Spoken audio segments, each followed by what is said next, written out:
এই দেখো, আমি এখন বসে পড়লাম কিছু কুল নিয়ে মাখা করব। তাই কুল মাখা বলো, কে না ভালোবাসে, কিন্তু টক আমার বেশি তেমন একটা ভালো লাগে না। তবু আজকের একটু কুল মাখা খেতে ইচ্ছা করছিল, তার জন্য যে কিছুটা কুল নিয়ে এসেছি, কিন্তু কুলের পরিমাণটা একটু বেশি ছিল। ওই জন্য কাঁচা কুলগুলো রেখে এই পাকা পাকা কুলগুলো দিয়েই আজকের একটুখানি মাখা করে খাবো। হাত দিয়েই মাখানো হয়ে গেল সব কুলগুলো, এই যে চটকানো হয়ে গেছে, আর শিল নোড়া লাগলো না। এতটাই পাকা কুলগুলো যে আর শিল নোড়া লাগলো না।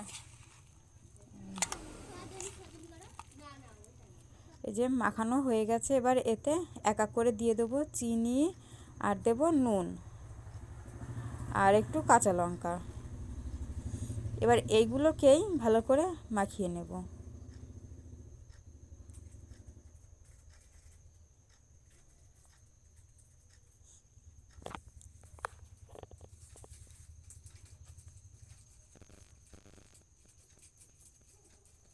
আর এতে দিয়ে দেবো একটুখানি ধনেপাতা, কিন্তু কেনা ধনেপাতা ঘরে ছিল না, তার জন্য ওই বাড়িতেই ছিল যে বড় বড় ধনেপাতা, সেখান থেকেই ছিঁড়ে দিয়েছি।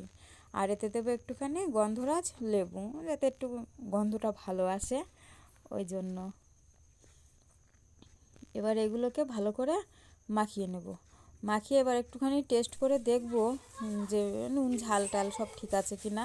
কিন্তু এটা না একটুখানি টক, তো নুনটা একটু কম হয়ে গেছিলো, ওই জন্য এতে দিয়ে দেবো আর একটুখানি নুন।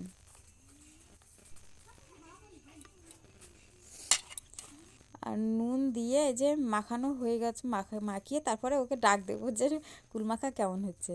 দারুণ ভালো, কিন্তু একটু ঝাল কম হয়ে গেছে। এ বাবা, আয় বাবা, কুল মাখা শেষ হয়ে গেল। এ মা।